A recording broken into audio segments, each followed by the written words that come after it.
Good afternoon. Thanks for being here. Today we'll be hearing from U.S. Attorney John Huber, followed by Utah Department of Safety Commissioner Jess Anderson, then SLCPD Chief Mike Brown, followed by FBI Special Agent in Charge Paul Hartel, and the final speaker will be the Assistant Special Agent in Charge Brad Engelbert from the ATF. We will be open for questions after that for this case. If you have other questions that you want to discuss with any of these gentlemen, then we can take that on a one-on-one afterward. Thank you.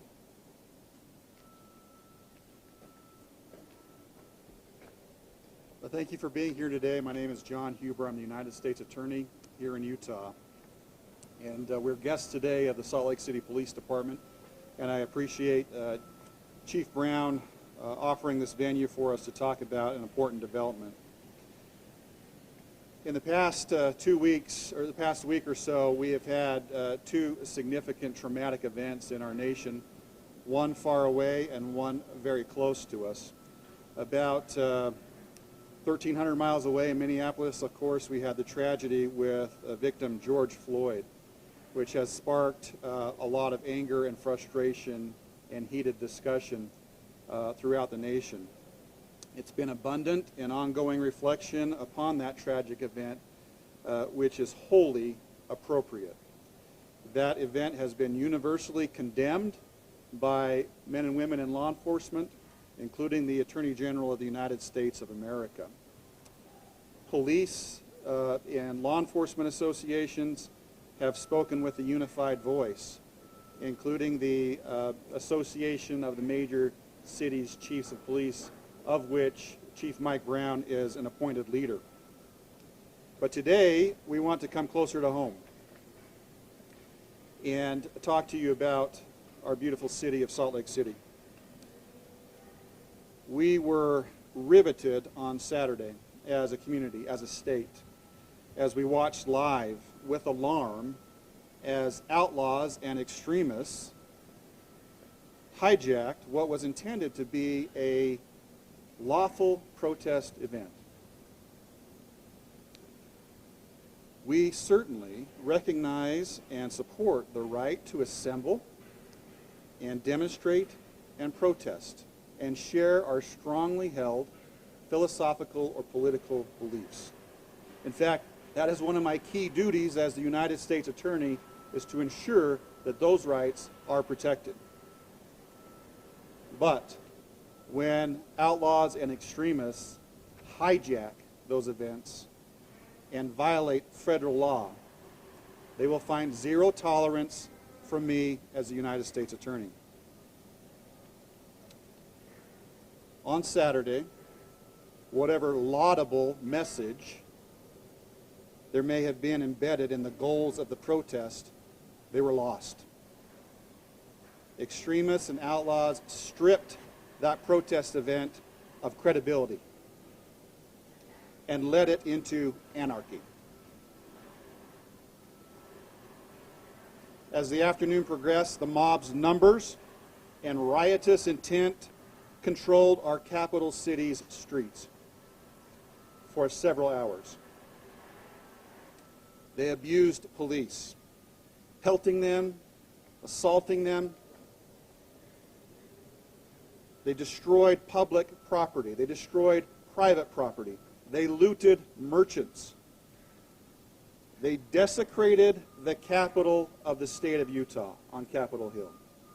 This is our foremost symbol of liberty in our corner of this great republic. As a government, whether that's the federal government, the state government, its subdivisions like here in Salt Lake City, one of the most basic functions of government is to provide security for people to live their lives and exercise their rights. Saturday afternoon and evening, we did not enjoy that basic function on these streets where we stand today. It was not until later on Saturday, when a mass of peacekeepers could assemble, with enough force that they could bring these streets back to peace and restore that peace for us to enjoy. We thankfully watched as officers sped to Salt Lake City from surrounding communities, and members of the National Guard backed them up. We pause on that point to recognize just one of those supporting cities, the Ogden Police Department, who just days, if not hours earlier, suffered a loss of one of their finest in fallen officer Nate Lyday. Nevertheless, the call to duty superseded their grief. They traveled the 35 miles to come down here with approximately 24 officers to help our capital city. Then late on Saturday, led by Salt Lake City, the police department, and the Utah Highway Patrol, these peacekeepers methodically and professionally took back the streets from the mob. As we watched that in real time, the overwhelming vast majority of Utahns had a warm pride in their hearts to see these women and men put it on the line, exercise extraordinary restraint in order to take our city streets back. We, as Utahns, and our representatives in blue and brown, could not stand by as our beautiful city was destroyed before our very eyes. As we pause and reflect upon these dark events on Saturday, we must carefully, all of us, from resident to appointed or elected leader, we must inventory where each of us stand on these issues. We should not straddle the riot and perceive it with one foot on the side of order and one foot on the side of disorder. Both of our feet must be surely planted on the side of law and order. For there is no justification, no excuse for the violence and destruction of property we saw right here on this spot and the surrounding blocks on Saturday. Because law and order is the foundation that supports this great nation, and that's where we stand together. During the mob riot, a pinnacle event was the overturning and destruction of a Salt Lake City police cruiser. We have an example of another car that was seriously damaged here on the plaza. We didn't realize it was more than one car. We didn't realize it was more than one officer assaulted. But those accounts are not few.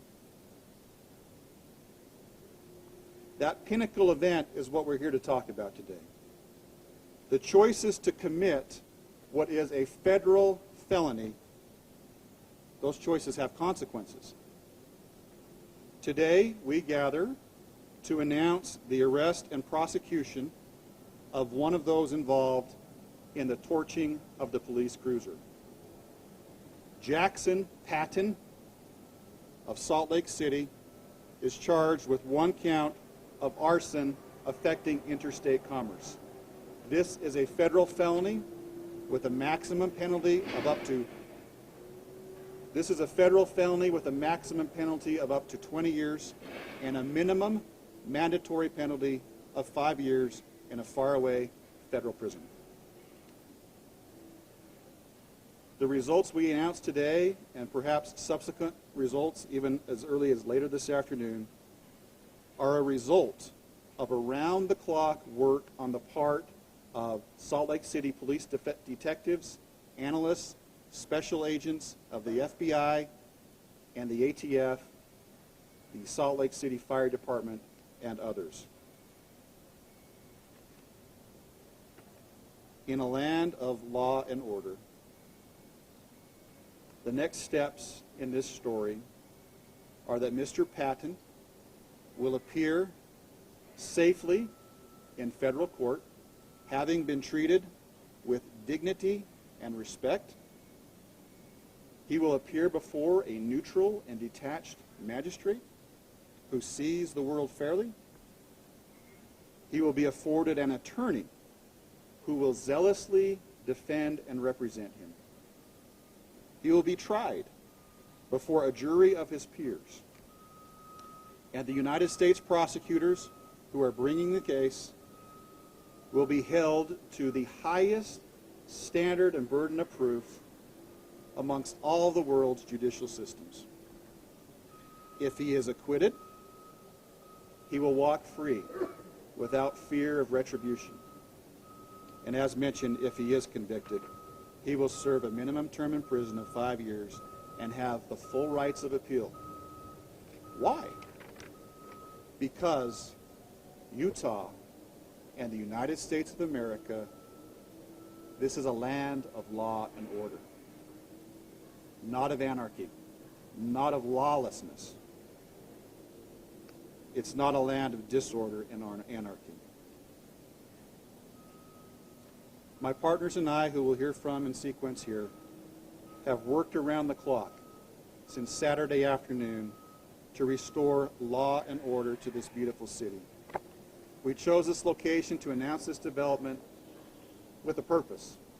With the broken windows behind us, with the damaged police cruisers to our side, these are messages to the good people of Utah that we've taken our streets back and it's safe to be in Salt Lake City. It's a message to those who have committed federal and state offenses or who even have the twinkle in their eye that they might commit another, that there are swift and sure consequences to their actions. We will bring order back to Salt Lake City. It's here and it will stay. I turn it over to Commissioner Anderson.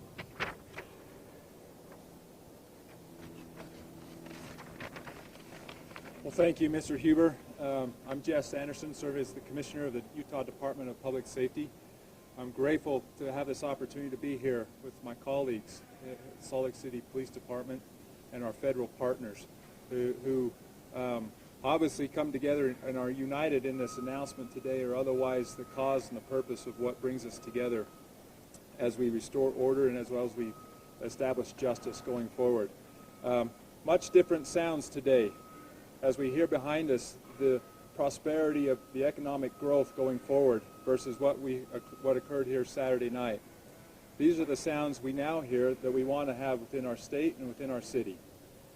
It was obviously without it was with a great shame that we saw Saturday the results of what happened and occurred here within the Salt Lake City area, particularly representing the state and what occurred, as Mr. Huber described, at the state capitol building, the defacement and the defilement of such an edifice that represents so much to this great state in which we live. We are proud to say that we're better than that. The resiliency of having the Capitol cleaned up, the paint washed off, not an ounce of graffiti anywhere along that property line is now what we enjoy, and we prepare to reopen to the state of Utah. It is obvious that we, as with the announcement today, we are hard on crime, and we ourselves are still evaluating evidence and criminal conduct and video, pictures, all things that have been made available to us by so many citizens who have been generous at donating those vast amounts of evidence to us. They are being looked at closely. We have identified other individuals that we will be going after as well with very strict charges in the near future. I can tell you just that the damage alone at the Utah State Capitol, we are over $40,000 in damages, both in the restoration as well as the graffiti removal that still needs to happen with the restoration process and some of those pieces of granite. We do not take this lightly. We as the state of Utah stand together to come after those who want to cause harm and inflict violence and fear amongst the citizens of the state. We work together with our partners. We work together going forward, still motivated and committed to working shoulder to shoulder to ensure that there's a right way to protest. There's a right way to get your message out and a right way to have your voices heard. It is not through violence. We continually call for civility, and we continue to ask for the cooperation of those who are organizing these events to work with us. We want to protect you and your rights just as much as those who are innocent or otherwise fearful of the actions we saw Saturday. Thank you.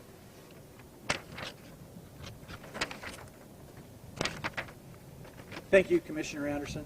My name is Mike Brown. I'm the Chief of Police here in Salt Lake City. And I want to go back in history just a little bit because Salt Lake City has a proud heritage of allowing individuals and groups to come to Salt Lake City to exercise their First Amendment rights. We hold that right sacred, and we have for years allowed people to occupy our spaces and fill our sidewalks and actually walk in our streets to express their voice. Sometimes it's of fear, concern. Nevertheless, we allow them to come here. If you think about it, we go back clear back to the 2002 Olympics. We did that. We showed the world what we were made of, and we allowed those protesters from all over the world to come here. You look at the general conferences of the Church of Jesus Christ of Latter-day Saints. Hundreds of thousands of people come to Salt Lake City to protest, and it's done with respect and without violence. And just last fall, we had the world here again for the 68th Annual United Nations Civil Society Conference, again, without incident. I've done this 30 years. I just started in my 30th year. And what we saw last Saturday, I have never seen in my career. I don't think we've ever seen that type of violence and disruption on the streets of Salt Lake City. Look at our building, these windows. Look at that police car. The image of a car being turned over and torched on the streets of Salt Lake City was appalling. We are better than that. So many people watched with fear and angst. And sadly, those that were here had to experience that. The requirement for all of us collectively as partners to hold those accountable for this disruption is the community's constitutional right. We cannot allow that on our streets, and this is paramount to peace. I want to give a big shout out to our detectives. The detectives from the Salt Lake City Police Department worked tirelessly with our federal partners, with our state partners, with our local partners to ascertain and identify numerous perpetrators. It's not just this one or two. Believe me, there are many out there that came here to hijack that peaceful protest for the death of George Floyd and enact violence on our streets and on our building and on our cars and on our officers. I've talked to our officers, and I always get a little emotional because they stood out there shoulder to shoulder with officers from all over this state. It didn't matter what patch they were wearing or badge they were wearing. They stood to bring peace back to our streets. They took bottles. They took rocks. I talked to an officer recently. We've talked about the one that was hit in the back of the head with a baseball bat. He's doing well and will continue to do well. I just talked to an officer that stood on the line after having his hand shattered by the impact of something thrown at him. And you know what he did? He stood out there for 4 hours so that he could be there to bring peace back to our street.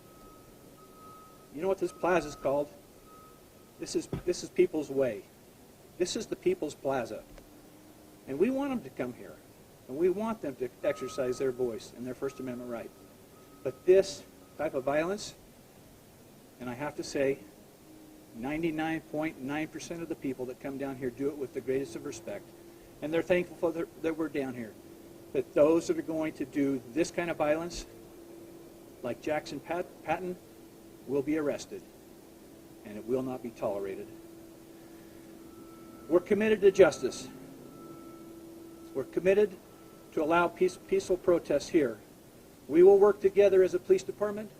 We will work with our federal partners to make sure that that doesn't happen again, and that we allow anyone that wants to come down here and express themselves, especially in the wake of what we saw back in Minneapolis. That's a tragedy. There is no law enforcement. I was talking with a group of African-American leaders yesterday here at the Public Safety Building in the community room. And I brought in some officers. It was unscripted and it was organic. And I have not met an officer, and as it was expressed yesterday, they said, what you saw back in Minneapolis does not represent us. In fact, those people, those four, should not be called officers. They should not be wearing a badge. With that being said, I want to thank the city, all the residents, for the outpouring of love and support. And as you just saw, right before we walked out here, Mayor Mendenhall lifted the curfew. And we want people to come down and use this plaza and Washington Square and the areas they may want to go. And we know they will do that peacefully and with respect. Thank you.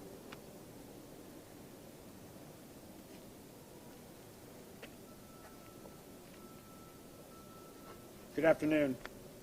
Thank you for joining us. My name is Paul Hartel. I'm the Special Agent in charge of the FBI here in Salt Lake City. I'd like to thank our task force partners, the Salt Lake City Police Department, the Department of Public Safety, the U.S. Attorney's Office, and the ATF for the assistance provided in this investigation. The FBI respects the rights of individuals to exercise their First Amendment rights. Our mission is protecting the American people and upholding the Constitution. This is a dual piece. We have to protect the rights of citizens to peacefully congregate, and we have to protect the citizens around them from violence perpetrated against them. Our efforts are focused on identifying and investigating and disrupting those individuals that would wish to do harm to those people in this city. Well, I'm not going to speak on the investigation that Mr. Huber talked about. I would like to highlight the task force model that was used in this investigation. As FBI task forces combine the assets of federal, state, and local law enforcement agencies to focus on a specific crime problem. This allows for the pooling of talents, skills, and intelligence provided across these partner agencies, and they form a single team that can respond together. This provides also a cohesive platform to maintain public safety in the communities where we serve. Our work, however, cannot be conducted alone. We need the help of other individuals, and we have received that in this case. We've had a number of people who have provided video and tips that have led to the arrest of Mr. Patton. The task force model is used throughout the FBI in various capacities. In this case, it was an appropriate use of this model, and it worked well. I agree with everything that's been said here. The police officers in Minneapolis were not those that we would represent on this task force, and we would not stand for that. Thank you.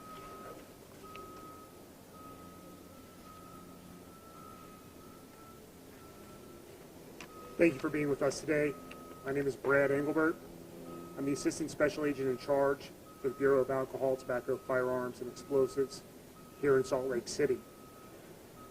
Like my colleagues before me, I was shocked on Saturday when I watched a small number of criminals co-opt a peaceful protest expressing their voice on an important issue, and their voice needs to be heard. When I saw the police car go up in flames, it hurt me personally, because we form a brotherhood, law enforcement. And when the call came for assistance, we didn't hesitate a moment. ATF provided As part of this investigation, along with the FBI, the Salt Lake City Police Department, and the Salt Lake City Fire Department, a certified fire investigator to conduct an origin and cause determination on the fire that consumed the Salt Lake City cruiser. ATF's unique in federal law enforcement. We are the only federal law enforcement agency that has certified fire investigators. And we're the only federal law enforcement officers who can make these origin and cause determinations.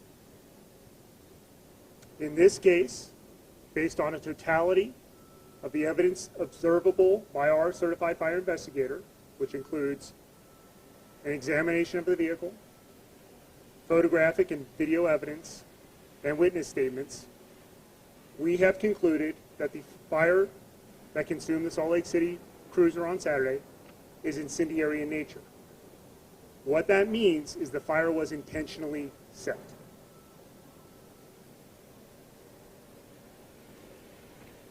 Again, the CFI program is unique to ATF. We work in partnership, as always, with our state, local, tribal, and federal partners. And in this case, we were proud to be a part of this investigation to bring justice to Salt Lake City Police Department and to the City of Salt Lake. Thank you, and we'll open up for questions. So it may be actually easier to do one-on-ones if you'd like, but if you do have general questions, we'll field just a couple, but we'd like to move on to one-on-ones if that's what you'd like to do. Real quick, if you don't mind, about how many others are you looking at here? How many more arrests? Obviously, know there's a lot more than just man here. Well, investigators here at the police department and their partners are reviewing troves of video and photographic evidence, as well as interviewing witnesses. And you have my commitment that if we have evidence to bring a viable case for violation of federal law, that will come. I expect announcements to come, but most of these cases by design will land in state court. The states, by constitutional design, handle crime and public safety, and that's where most of the cases come.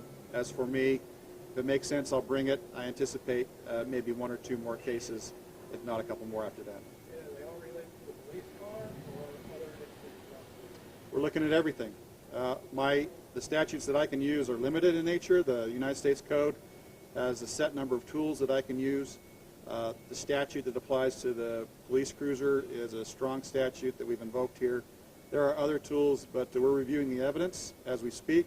As mentioned, around the clock, special agents and detectives and analysts are working. We're taking this oh so very serious, and if there are consequences to come, we will bring them. So, based on what the documents are processing, to clarify, do you believe Mr. Patton lit the fire or literally fuelized the fire? Do you believe somebody else out there actually lit the fire on the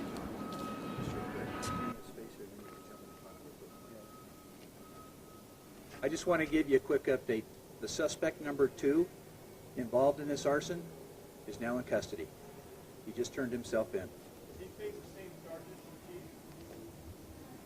So this second suspect, the court pleadings are still under seal, so we can't talk about them in detail or name the person. As soon as those are unsealed, my public affairs officer, Melody Rideouts, will forward those to you. In answer to this last question, we have also just filed this morning additional pleadings as regarding Mr. Patton that goes into detail about his role in this offense. From our perspective, these were independent actors, as far as we can tell, during the mobocracy that ruled the corner over here by us. They all played different roles, but we're confident in the case enough to bring it to federal court. You can see more details in the paperwork that Melody can provide you.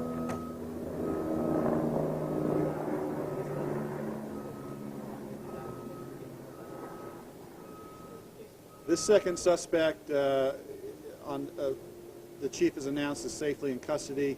He'll face the same charge as Mr. Patton with the same penalties. Okay, we can do one-on-ones if you'd like.